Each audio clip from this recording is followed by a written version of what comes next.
Genesis chapter 1, the beginning.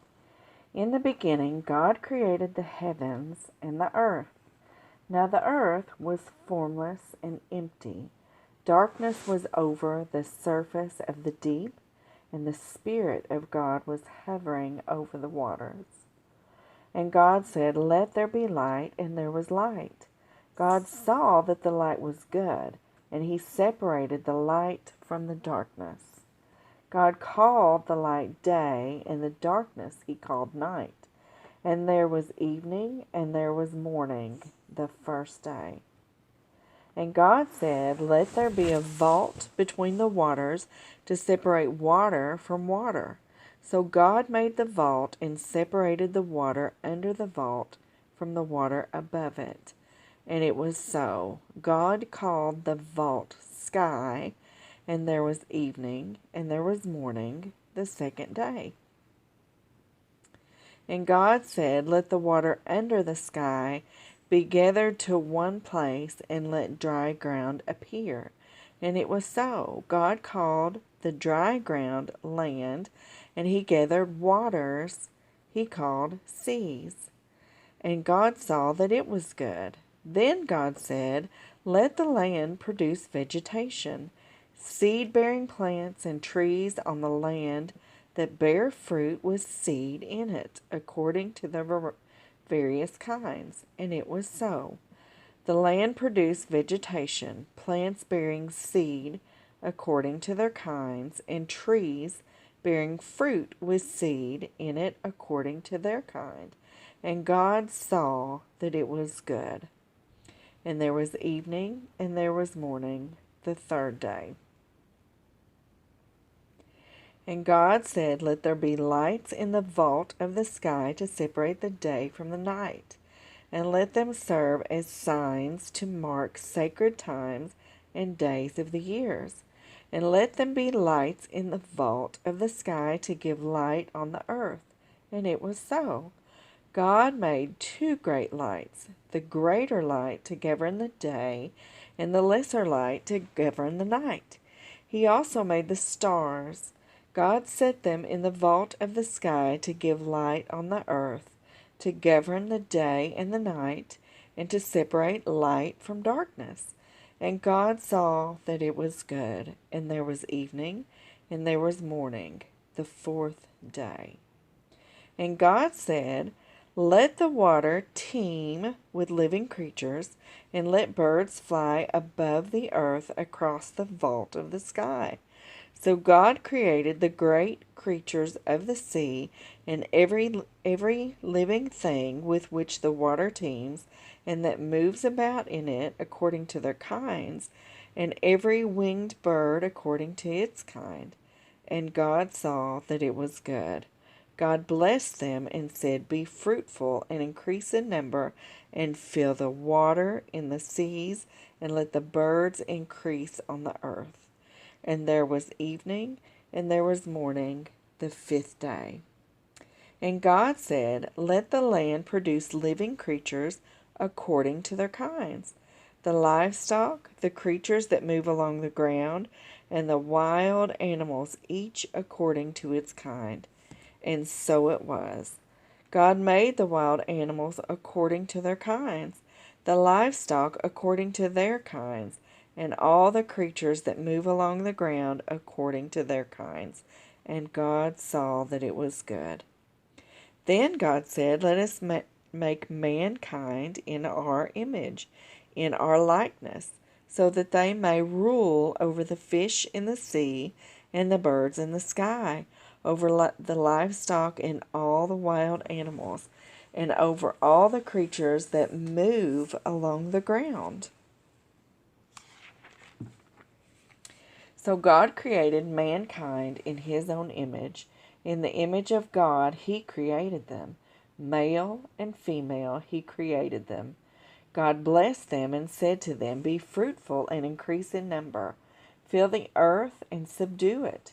Rule over the fish in the sea and the birds in the sky, and over every living creature that moves on the ground." Then God said, "I give you every seed-bearing plant on the face of the whole earth, and every tree that has fruit with seed in it. They will be yours for food.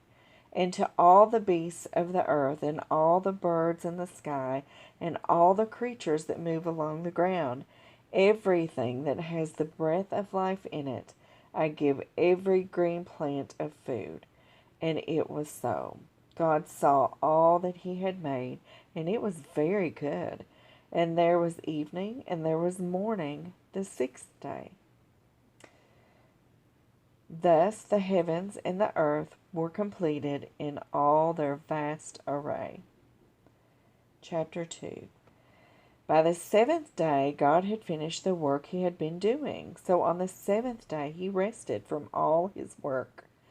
Then God blessed the seventh day and made it holy, because on it he rested from all the work of creating that he had done. Adam and Eve. This is the account of the heavens and the earth when they were created, when the Lord God made the earth and the heavens. Now no shrub had yet appeared on the earth, and no plant had yet sprung up, for the Lord God had not sent rain on the earth, and there was no one to work the ground. But streams came up from the earth and watered the whole surface of the earth. Then the Lord God formed a man from the dust of the ground and breathed into his nostrils the breath of life, and the man became a living being. Now the Lord God had planted a garden in the east, in Eden, and there he put the man he had formed. The Lord God made all kinds of trees grow out of the ground, the trees that were pleasing to the eye and good for food.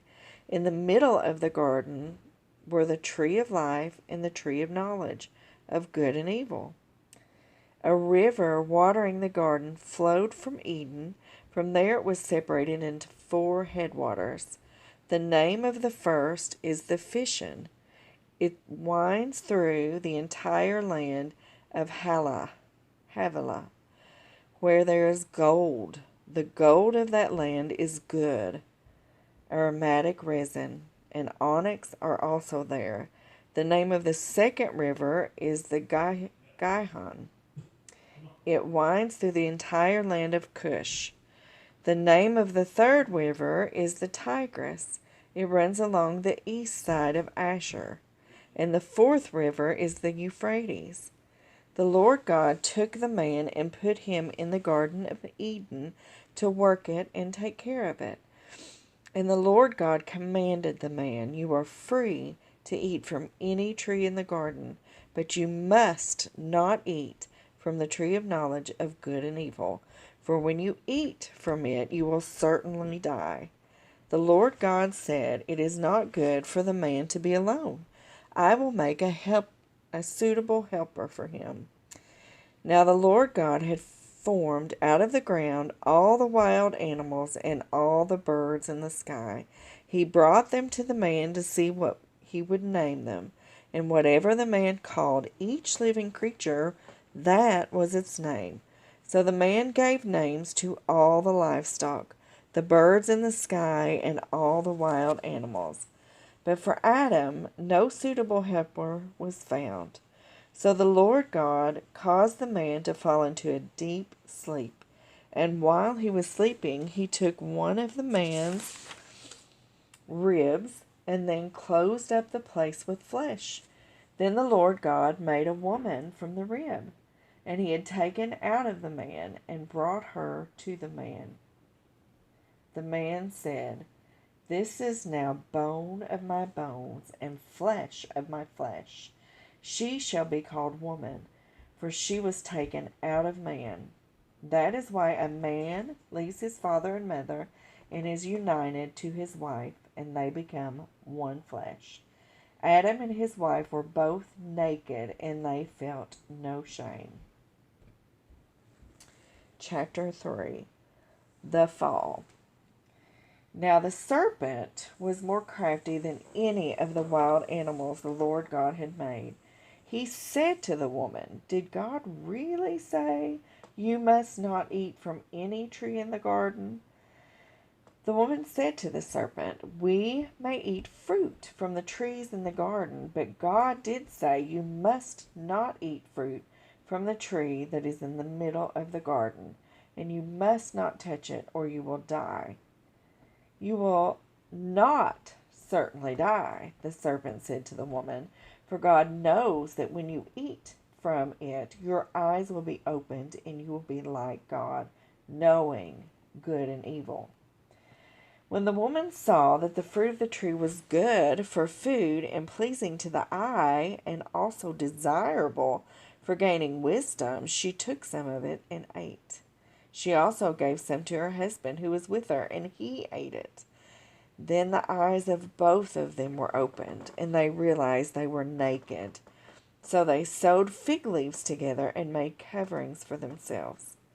Then the man and his wife heard the sound of the Lord God as he walked into the garden in the cool of the day, and they hid from the Lord God among the trees in the garden. But the Lord God called to the man, "Where are you?" He answered, "I heard you in the garden, and I was afraid, because I was naked, so I hid." And he said, "Who told you that you were naked? Have you eaten from the tree that I commanded you not to eat from?"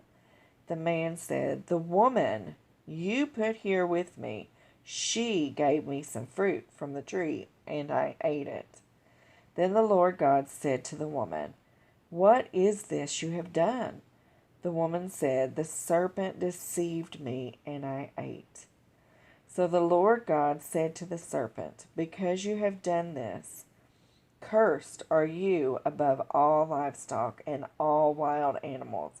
You will crawl on your belly, and you will eat dust all the days of your life. And I will put enmity between you and the woman, and between your offspring and hers. He will crush your head, and you will strike his heel." To the woman he said, "I will make your pains in childbearing very severe. With painful labor you will give birth to children. Your desire will be for your husband, and he will rule over you." To Adam he said, "Because you listened to your wife and ate fruit from the tree about which I commanded you, you must not eat from it. Cursed is the ground because of you. Through painful toil you will eat food from it all the days of your life.